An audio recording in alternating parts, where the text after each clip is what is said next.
interview. Christian Grenier, bonjour et merci de vous prêter à ce petit jeu des questions-réponses. Pouvez-vous vous présenter pour ceux qui ne sauraient pas encore qui vous êtes ? Me présenter brièvement, je m'appelle bien Christian Grenier, c'est mon vrai nom. Mes parents étaient comédiens, j'ai voulu devenir comédien quand j'avais à peu près ton âge, et ils s'y sont opposés, et je me suis orienté, mais par les hasards de la vie, vers l'enseignement, et je suis devenu prof de français. Et j'adorais mon métier, j'étais très content, ça me permettait de continuer à lire et à faire lire, à écrire et à faire écrire, et puis également à faire du théâtre, ce dont j'avais toujours rêvé. Donc j'ai monté des pièces de théâtre avec mes élèves, et j'ai continué d'écrire chez moi, et j'ai eu la chance d'être publié très très tôt. Je pourrais vous donner des détails, mais ça va être très long. Et donc mes premiers romans sont sortis il y a très longtemps, c'était de la science-fiction, et pendant 20 ans, j'ai surtout écrit des romans de science-fiction qui ont été classés dans la littérature jeunesse. Donc je suis devenu un auteur de science-fiction pour la jeunesse. Après quoi, les événements de la vie m'ont orienté plutôt vers le roman policier. Et puis je crois que je me suis ouvert depuis plus de 30 ans, à la suite du fait que je suis devenu écrivain à 100%, je me suis orienté vers toutes sortes de littérature. J'ai écrit à peu près dans tous les genres, du théâtre, des nouvelles, des contes, des romans, beaucoup de romans, des romans historiques, de la mythologie, des romans autobiographiques. Voilà. Et sur le plan personnel, je suis marié avec Annette depuis bientôt 58 ans. On se connaît depuis très très longtemps. Nous avons 2 enfants qui ont plus de 50 ans et qui ont des enfants, des filles. Nous sommes donc grands-parents de 4 petites filles. Ça, c'est la vie familiale. Mais les écrivains ont souvent une vie familiale et une vie sociale qui d'ailleurs les inspire parfois pour écrire leurs ouvrages. Voilà pour me présenter brièvement, j'oublie 1000 détails, mais après il faudra gratter un peu pour en connaître un peu plus. Vous avez écrit beaucoup de science-fiction. Pouvez-vous nous dire ce qui vous a attiré dans ce genre d'histoire ? Déjà, j'ai grandi avec Jules Verne. Les premières lectures que j'ai eues quand j'avais votre âge, et même avant, c'était souvent des histoires qui se passaient avec des technologies qui étaient les technologies de l'époque. Donc j'ai grandi déjà sans le savoir avec des romans qui relevaient un petit peu de ce qu'on a appelé plus tard la science-fiction. Et surtout, à 12 ans, à votre âge, j'ai vécu en direct les tout débuts de la conquête de l'espace. Le lancement du premier Spoutnik, le 4 octobre 1957, j'ai été fasciné parce que tout à coup, l'homme commençait à gagner l'espace. Je me suis passionné pour l'astronomie. Un mois plus tard, le 4 novembre 1957, c'est une chienne, c'est Laika, qui a été le premier être vivant à faire le tour de la Terre en 1h30. Et puis 4 ans plus tard, et là on est en 61 et j'ai 15 ans, 16 ans, c'est un homme, Gagarine, qui fait le tour de la planète. Et puis, dans la nuit du 20 au 21 juillet 1969, c'est Armstrong et Aldrin qui mettent le pied sur la Lune.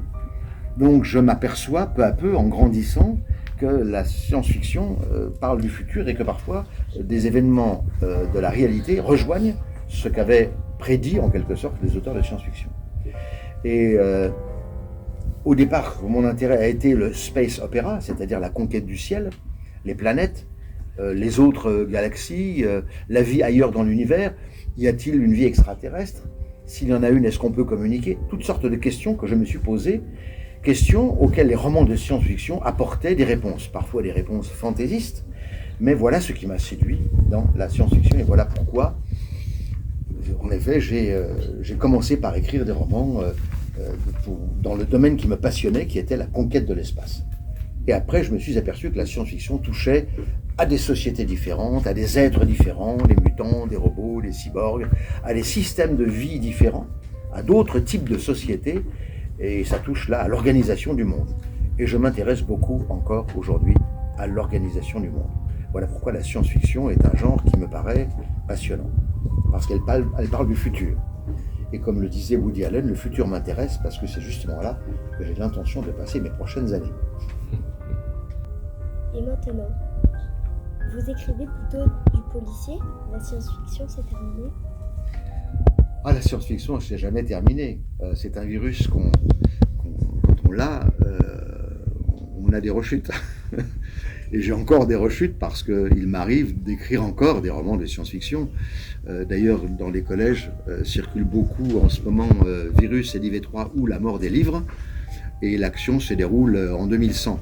Donc nous sommes encore dans la science-fiction. Et puis j'écris, c'est vrai, des romans policiers, et mes romans policiers flirtent avec la science-fiction. Car mon héroïne, qui est capitaine de police, et même, oui, elle est capitaine de police aujourd'hui, elle travaille dans l'informatique, et j'imagine mes romans policiers dans un futur très proche, avec des technologies d'aujourd'hui, mais qui ont fait des progrès. Donc de nouveaux modèles d'ordinateurs, de nouveaux événements qui bouleversent la Terre entière, des big bugs par exemple, dans Apocalypse, c'est ça, c'est un roman policier.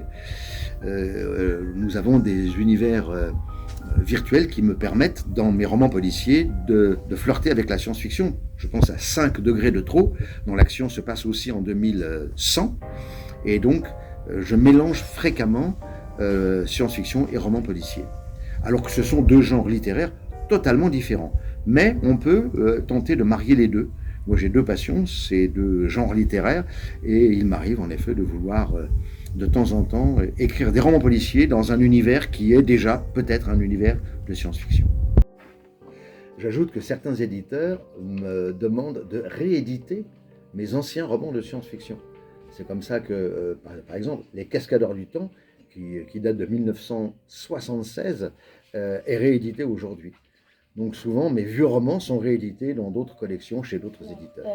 Quels sont les points communs, les différences entre la SF et le policier ? Il y a beaucoup de différences. En effet, ce ne sont pas du tout les mêmes genres littéraires, et si je les marie parfois, c'est un mariage un peu forcé, c'est pas si évident. Dans un roman policier classique, on a un schéma qui est quand même assez traditionnel. On a un meurtre, un crime, en général c'est un meurtre, une enquête, avec des suspects, des interrogatoires, des fausses pistes, et puis à la fin, la résolution de l'enquête avec la découverte du coupable. C'est le schéma d'un roman policier, ou d'un polar, même s'il y a des variations avec le polar. Et en général, le roman policier se déroule dans un présent et dans un monde quotidien, actuel. Le roman policier, c'est le monde, c'est la ville en général, mais c'est l'actualité, avec des policiers qui sont des gens qu'on pourrait rencontrer dans la rue ou aller au commissariat, ou de la police scientifique, avec des moyens scientifiques qui sont les nôtres. Alors que la science-fiction se déroule en général dans le futur, pas dans le présent, avec des technologies qui n'existent pas encore, et des modifications dans l'organisation de la société. Donc ce sont deux genres littéraires complètement différents, en effet. Et il m'arrive en effet de tenter de marier les deux. Et c'est pour ça que ça gêne certains éditeurs qui ne savent pas très bien où classer mes romans. Je précise quand même que dès le départ, mon troisième roman c'était La Machination, qui passe pour un roman de science-fiction. En réalité, il y a un coupable, je peux vous le dire, c'est le Premier ministre qu'on appelle le Primi, c'est lui qui est à l'origine de tout, et en même temps, ça me permet de mêler, de construire un roman de science-fiction, ça se passe en 2313, mais en même temps, dans ce roman qui se déroule dans le futur, il y a un coupable et il y a une enquête policière. Ce n'est pas très original non plus, parce que quelqu'un comme Isaac Asimov, un grand auteur américain, a écrit il y a très longtemps, il y a plus de 50 ans, Face au feu du soleil ou Les cavernes d'acier, qui sont des romans policiers dans un domaine du futur. Je vous signale qu'il existe aussi un très grand film de science-fiction qui s'appelle Blade Runner, et Blade Runner est un roman au départ de Philip K. Dick, est un petit roman de Philip K. Dick, et dans le film, vous remarquez que ça se passe dans le futur, même si je pense que la date est dépassée, parce que ce roman qui date des années 80 se situe en 2020, quelque chose comme ça, donc aujourd'hui, mais c'est une intrigue policière. Il y a des coupables, des meurtres, donc il arrive fréquemment que ces deux genres soient quand même mêlés, même si c'est pas si simple, et que ces deux genres soient foncièrement différents. Vous avez écrit vos livres par ordinateur ou sur un cahier ? Ah, j'aurais pu apporter mon matériel qui n'est pas loin, Annette va peut-être s'en charger. Pendant très longtemps, j'ai écrit au crayon sur des calepins, quand j'avais ton âge. Et puis, arrivé au lycée, je me suis mis à écrire des romans sur des cahiers. au stylo plume. J'aime beaucoup le papier, j'aime beaucoup les cahiers, et j'ai toujours un stylo plume avec moi, il n'est pas loin. Mais depuis, alors ensuite, mon épouse m'a offert une machine à écrire, donc pendant une dizaine d'années, une quinzaine d'années, j'ai même publié des romans que je tapais à la machine, après avoir rédigé des brouillons à la main, sur des cahiers. Mais depuis 1984, ça va nous faire 40 ans, bien sûr, j'ai un ordinateur, j'ai même changé d'ordinateur, et donc je rédige mes romans à l'ordinateur depuis très très longtemps. Donc quand j'avais 8 ans, j'écrivais ce genre de choses. Quand j'avais 15 ans, j'écrivais ce genre de choses. Et puis, par la suite, avant même d'avoir un ordinateur, j'écrivais sur des cahiers ce genre de choses, en écrivant du côté droit le texte, avec beaucoup de corrections, de modifications. Donc je gardais le côté gauche pour les corrections et les ajouts. Et parfois, il y a beaucoup d'ajouts. C'est un gros travail. Et ensuite, je recopiais mon texte à la machine. Mais depuis bientôt 40 ans, je rédige directement mes romans sur l'ordinateur avec Word. C'est très classique. Et je dirais que 9 écrivains sur 10 font comme moi aujourd'hui. On n'envoie pas un cahier comme ça à un éditeur, ça n'existe plus. Quels conseils pourriez-vous nous donner pour écrire? Et Parce qu'il y a deux questions. comment travaille-t-on sur l'imagination? Ce sont deux questions différentes. Des conseils, si vous voulez écrire. Déjà, il faut avoir envie.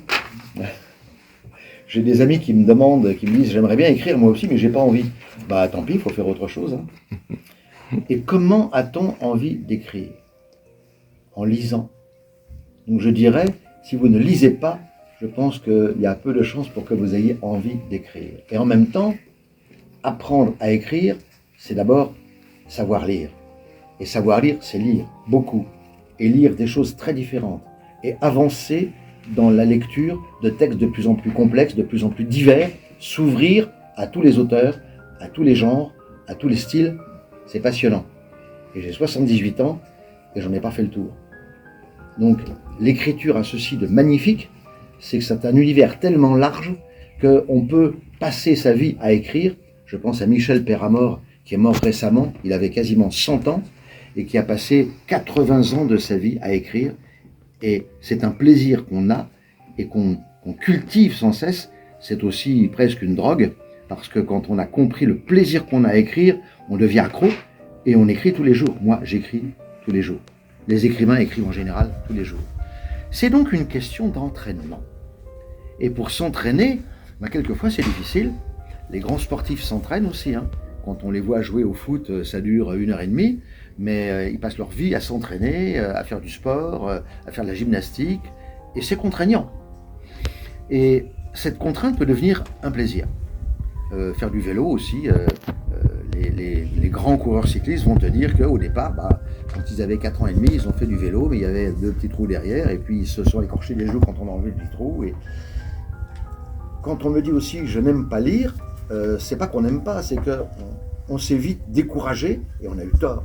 Parce que, je ne sais pas, comme dans toute activité, je pense à la natation, au début on boit la tasse, on nage mal, l'eau est froide, on a des difficultés, et puis peu à peu on prend plaisir. Mais on prend plaisir au fur et à mesure qu'on aboutit à, qu'on relève les difficultés, qu'on se lance des défis et qu'on parvient à accéder à des choses de plus en plus complexes, difficiles et diverses. Et ça, c'est un plaisir qu'on a uniquement en lisant. Et le goût de la lecture va t'amener au goût de l'écriture, très très fréquemment. Donc lecture et écriture sont voisins, sont mariés. Ça va ensemble à mon avis. D'ailleurs, les plus grands écrivains sont aussi les plus grands lecteurs. Ça prouve bien que ça va tout à fait de pair, ça va ensemble. Écrire et lire, lire et écrire. L'imagination. Alors l'imaginaire, je pense que l'imaginaire, c'est la curiosité. Si on n'est pas curieux, si on se contente d'une petite vie calme, tranquille, sans réfléchir, sans s'intéresser aux problèmes du monde, aux gens, à la société, à tout ce qui se passe dans le monde, moi je me documente beaucoup, je suis très curieux, je lis les magazines scientifiques, je m'intéresse à l'actualité, à la marche du monde, aux nouvelles technologies et à ce qu'on peut faire avec ces nouvelles technologies. Ça a d'ailleurs rapport aussi avec la science-fiction, puisque ce genre littéraire, c'est aussi l'usage des lois, des technologies nouvelles le mariage en quelque sorte des progrès dans la société, et les progrès dans la société sont souvent des progrès dans l'utilisation des nouvelles technologies. Donc l'imagination, c'est s'intéresser au monde, s'intéresser aux gens, s'intéresser aux injustices, aux guerres, aux grèves, aux conflits, à la vie, au travail, aux loisirs, à tout ce qui fait que notre monde est devenu ce qu'il est. Si on est curieux de tout ça, alors là, on est en train de doper son imaginaire. Et là aussi, c'est infini. Il n'y a pas de limite à l'imaginaire. Et plus on écrit, et plus on dope son imaginaire. C'est comme pour la lecture et l'écriture. C'est pour ça que ces deux questions que tu me poses, en réalité, en effet, tu as raison, ces deux questions, mais elles sont liées. L'imaginaire et l'écriture, ça va aussi de pair. Plus tu écris, plus tu dopes ton imaginaire. Quelle place a l'écriture et la lecture dans votre vie? Aïe aïe aïe, une place prépondérante, parce que quand je ne lis pas, l'écriture et la lecture, c'est, je dirais, 80% de l'occupation de ma journée. Quand je n'écris pas, je lis. C'est terrible. Je me tourne vers mon épouse qui partage ma vie depuis 58 ans. Et oui, elle pourrait répondre à ma place. Hein. Je lis, j'écris. Alors j'écris le matin. Je peux écrire, j'écris moins qu'avant. Mais je lis davantage qu'avant, puisque quand je n'écris pas, je lis. Je peux dire que il y a encore 15 ou 20 ans, et j'étais en pleine période de création et il fallait que je fournisse beaucoup de textes. Je travaillais de 7h du matin à 2 ou 3h de l'après-midi, et ensuite je lisais. Et je lisais 3-4 heures par jour. Mais je lis toujours 3 à 4 heures par jour, et même davantage. En ce moment, je lis davantage, oui. Et donc, je suis un gros lecteur, oui, effectivement. Et je ne lis pas non plus parce qu'on me demande si je lis beaucoup pour trouver des idées. Mais non, je lis par plaisir, par besoin, parce que c'est ma nourriture, c'est mon oxygène. Je crois que la nourriture des auteurs, des écrivains, c'est la lecture essentiellement. Mais je pourrais dire que la nourriture des musiciens et des compositeurs, bah, c'est les concerts, c'est la musique. Quand je n'écris pas et quand je ne lis pas, j'écoute de la musique, effectivement. Et les images tiennent peu de place dans ma vie. Hein, c'est 1 heure de télé le soir peut-être et pas toujours. Voilà. Donc voilà, la lecture et l'écriture, c'est mon occupation favorite depuis la petite enfance en réalité. J'ai toujours écrit, là je montrais tout à l'heure mes cahiers, mais voilà. Et quand j'avais ton âge, je lisais beaucoup et j'écrivais. Quand je n'étais pas au collège, en réalité. Il n'y avait rien d'autre à faire, pas de smartphone, pas d'ordinateur, pas de téléphone, pas de réseau social, voilà. Et pas de frères et sœurs. Ma sœur a 16 ans de plus que moi, elle est morte d'ailleurs, et je n'ai jamais joué avec ma petite sœur. Hein. Même pas avec mes camarades. J'ai vécu seul, et mes seuls amis, pendant très longtemps, ça a été les livres. Et j'aimais tellement les livres que j'ai fini par en écrire moi-même. J'ai fini par écrire les livres que j'aurais voulu lire, parce que je n'avais pas assez de livres à ma disposition. Dans vos romans, vous vous engagez. Vous dénoncez ce qui va mal dans le monde, comme la pollution, les GAFA, le réchauffement lié à la cupidité des hommes. Pourquoi? Mais parce que lire, ce n'est pas seulement se distraire, rêver, c'est aussi s'informer. Je pense que les livres les plus passionnants sont des livres qui sont l'écho du monde, l'écho de l'époque contemporaine. Quand on lit les grands auteurs du 19e siècle, que ce soit Victor Hugo, Stendhal ou Balzac, on s'aperçoit qu'ils parlent de leur monde, ils parlent des problèmes de leur société. Quand Gustave Flaubert écrit l'Éducation sentimentale, il parle des événements de 1848. Donc, s'intéresser à l'actualité, aux mouvements sociaux, aux grands problèmes de son temps, c'est aussi faire plonger le lecteur dans les problèmes de son temps. Et moi qui écris de la science-fiction et du roman policier, et puis même des romans historiques, hein, les romans historiques parlent du passé, mais ils se font en même temps l'écho, grâce au passé, des problèmes contemporains. Il y a toujours une morale à tirer des romans historiques. Hein. Les romans historiques et les romans de science-fiction semblent parler de demain, mais c'est faux. Les romans de science-fiction puisent leur actualité dans les problèmes et les technologies d'aujourd'hui. Et puis, moi, je suis peut-être un utopiste, mais je pense que le monde actuel ne me suffit pas, ne me plaît pas. Il y a en effet des injustices, et puis il y a des dangers qui menacent la survie de l'humanité. Et le devoir d'un écrivain qui se fait l'écho des problèmes de son temps, c'est de dénoncer ce qui ne va pas. C'est donc en effet un engagement, sans doute de ma part, mais je dirais que toute littérature est engagée d'une certaine façon, y compris la poésie, qui invite à rêver et à réfléchir aussi d'une certaine façon. Le théâtre, de la même façon, est un engagement. L'air de rien, quand Molière écrit Le bourgeois gentilhomme ou l'avare ou le malade imaginaire, il dénonce d'une certaine façon les travers, les défauts de son temps, avec les moyens qui sont les siens. Et moi, je fais avec les moyens contemporains et avec les problèmes contemporains. Et parfois, il me semble si grave que je dormirais mal si je n'utilisais pas le petit pouvoir que me donne l'écriture pour ne pas faire partager au lecteur mes angoisses pour l'avenir du monde et les problèmes actuels de la société. Oui, tout à fait. Je le reconnais. Et je pense d'ailleurs que tout auteur qui dit non, je ne suis pas un auteur engagé, ce que je dis, c'est même faux, parce que dès que tu écris, dès que tu parles, dès que tu t'exprimes, eh bien, tu choisis tes sujets, l'air de rien, et tu t'engages. Tout citoyen, quel qu'il soit, dans son comportement quotidien et dans son discours, dans les réponses qu'il fait à n'importe quelle question, s'engage d'une certaine façon. Alors quand on est écrivain ou qu'on a de la place, et qu'on a un public, qu'on a un auditoire, s'engager devient, sinon une nécessité, du moins une prise de conscience. Il faut que nous sachions, nous écrivains, que nous dénonçons, nous servons des mots comme d'une arme. Voilà, je cite souvent, je vais conclure avec cette question, avec une parole de Brice Parrain, qui était le maître à penser de Jean-Paul Sartre, un philosophe du XXe siècle. Les mots sont des pistolets chargés. Ça peut être très surprenant, mais les mots sont des armes. Et certains dictateurs, je pense à Adolf Hitler, s'en sont servis.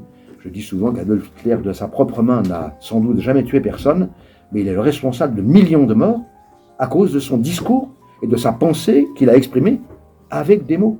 Donc les mots peuvent être des armes. Et peuvent être aussi, quand on dit à quelqu'un « je t'aime », c'est pas seulement une arme, c'est une déclaration, mais qui t'engage. Et le jour où tu n'aimes plus, ça pose beaucoup de problèmes. On peut créer des liens, et on crée des liens aujourd'hui avec des mots, et parfois ces mots peuvent faire aussi beaucoup de mal, il faut le savoir.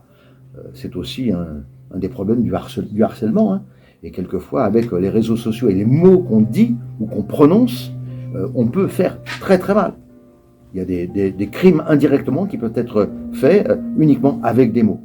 Donc les mots, il faut les manier avec beaucoup de précaution. Et plus on en a, plus on peut diversifier et sa pensée et sa réflexion. Et pour avoir plus de mots, il faut lire, justement.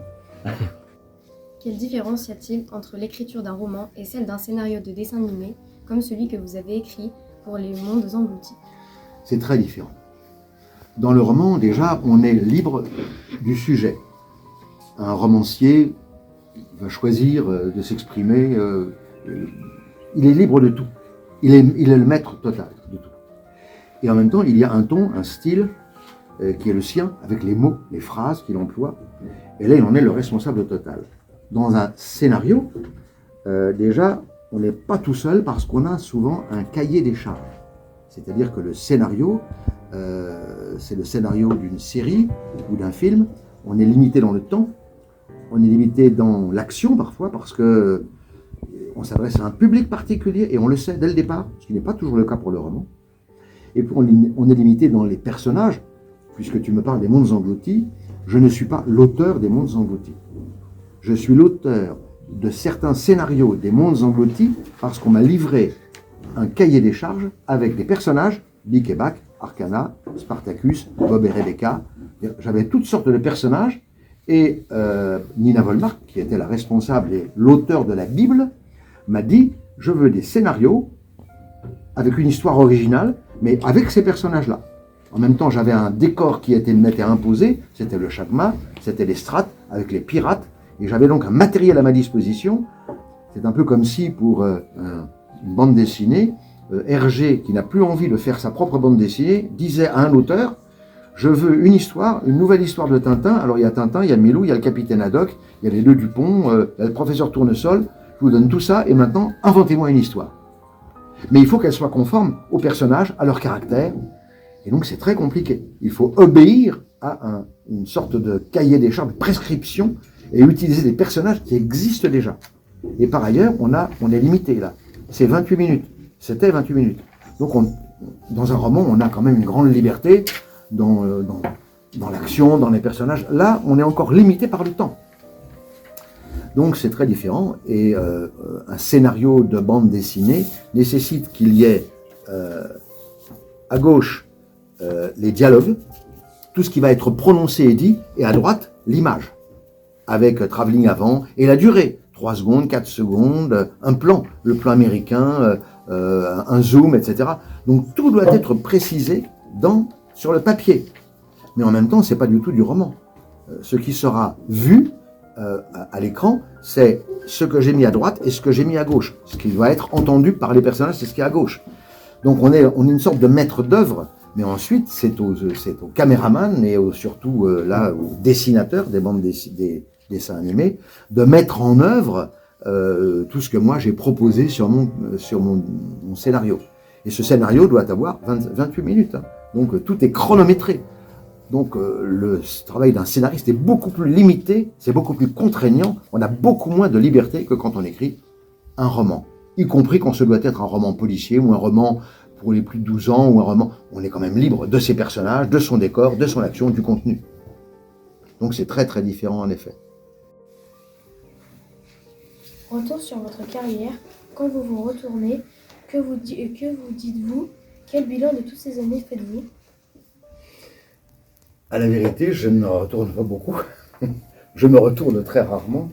Tout à l'heure, j'ai expliqué à la classe qui m'interviewait que je ne relisais jamais ce que j'avais écrit. Je ne relis pas mes romans. Quand un roman sort en librairie, je ne vais pas m'amuser à le relire. Je ne lis pas d'ailleurs ou très rarement les critiques, sauf quand on me les envoie. Et je ne fais pas de recherche sur moi, ni sur ce qu'on pense de mes livres. Donc je regarde, je suis intéressé par le futur, par ce qui va se passer, mais je ne me retourne pas, ou très très rarement. Alors quelquefois on m'oblige à me retourner. On m'a décerné l'an dernier le prix Cyrano pour l'ensemble de mon œuvre. C'est très impressionnant. Alors là je me retourne, je me dis, ah bon, j'ai écrit tant de bouquins que ça. Je suis impressionné moi-même par tout ce que j'ai écrit, publié, et par tout ce qui m'est arrivé, par tous les prix que j'en reviens pas. Je suis étonné moi-même. Je pense qu'on ne fait un bilan que quand on a des rêves étant enfant ou adolescent, on se dit voilà ce que je veux faire de ma vie. Et à la fin de sa vie, je suis à la fin de ma vie quand même, il n'y a plus beaucoup de place devant, on fait le bilan en effet. Mais quand j'avais ton âge, ou quand j'étais adolescent un peu plus âgé, j'ai eu très tôt, à 15 ou 16 ans, 2 objectifs. Devenir enseignant, et ça n'a pas été simple, et épouser Annette. Et ça a été très compliqué, pour des tas de raisons que j'explique dans L'amour pirate. C'était très compliqué. J'ai vécu à une époque où les 2 défis que je m'étais lancés ont été très compliqués à réaliser. Et donc à l'âge de 20 ans, ces 2 défis ont été réalisés. Finalement, j'avais réalisé mes rêves très tôt.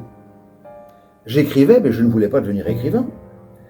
Même si Annette, quand j'avais 16 ans, m'a écrit, je l'ai retrouvé dans un courrier qu'elle m'a adressé, « Tu deviendras écrivain. Un jour, tu seras écrivain. » J'ai retrouvé ça. Mais j'y croyais même pas moi-même. J'avais pas envie, j'avais pas besoin de devenir écrivain.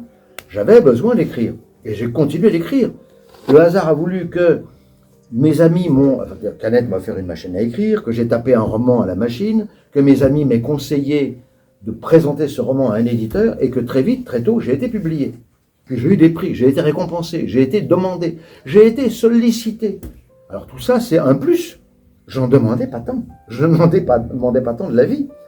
Donc quand je me retourne, puisqu'il faut que je réponde à la question, je suis étonné moi-même de mon propre parcours, parce que je n'avais pas d'ambition comme celle qu'avait par exemple Victor Hugo, qui à 20 ans a décrété « Je veux être Chateaubriand ou rien ».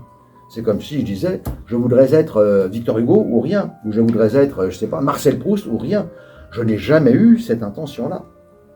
Mais les romans que j'écrivais ont plu, ont séduit les lecteurs, les éditeurs, et j'en ai été le premier surpris et ravi. Et j'ai continué, bien sûr, mais même si je n'avais pas été publié, je crois que j'aurais écrit de toute façon. Et je lis aussi Ça ne me rapporte rien de lire, hein. Je n'ai pas de droit d'auteur en lisant, hein. Je ne suis pas payé pour lire. Même si je Vous avez rencontré beaucoup de vos lecteurs dans les salons, dans les classes. Qu'est-ce que cela vous apporte? Les écrivains sont seuls.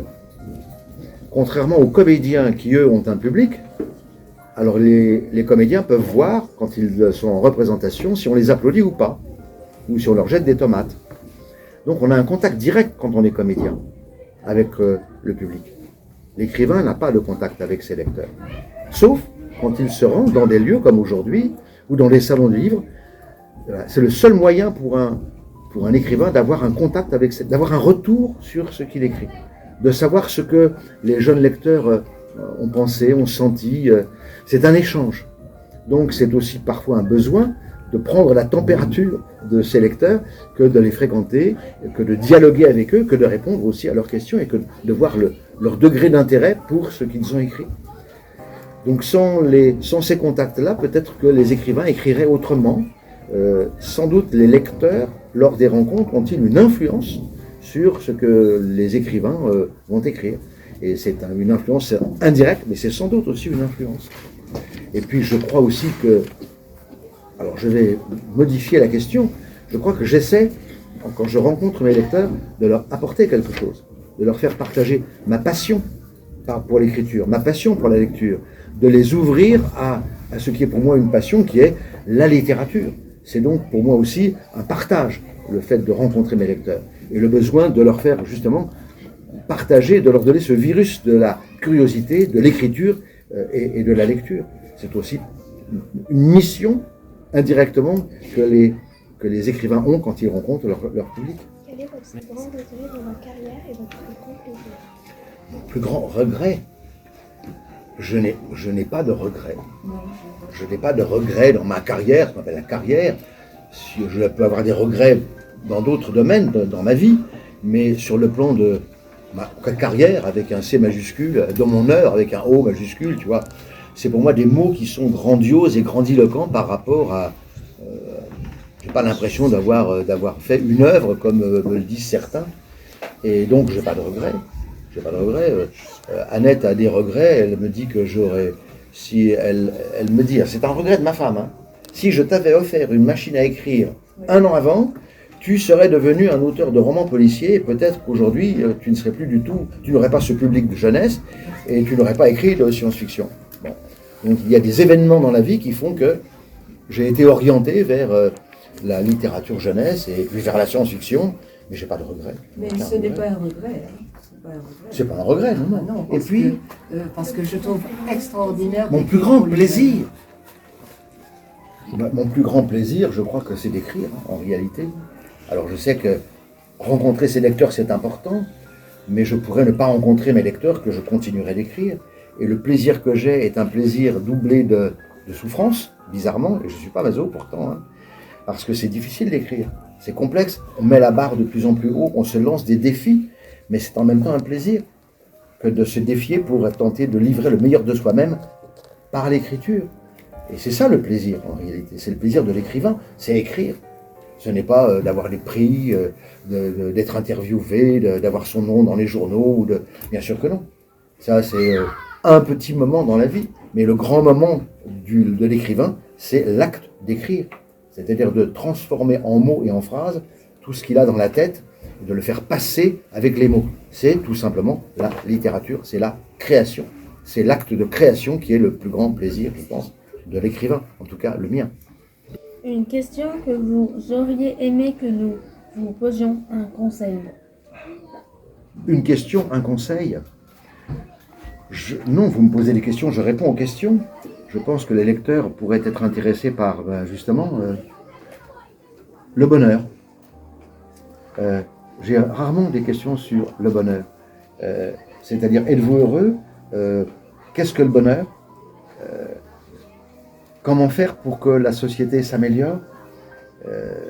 Je pense qu'on a beaucoup de problèmes et de questions concernant aujourd'hui l'actualité, l'argent, le futur de l'humanité, le changement climatique,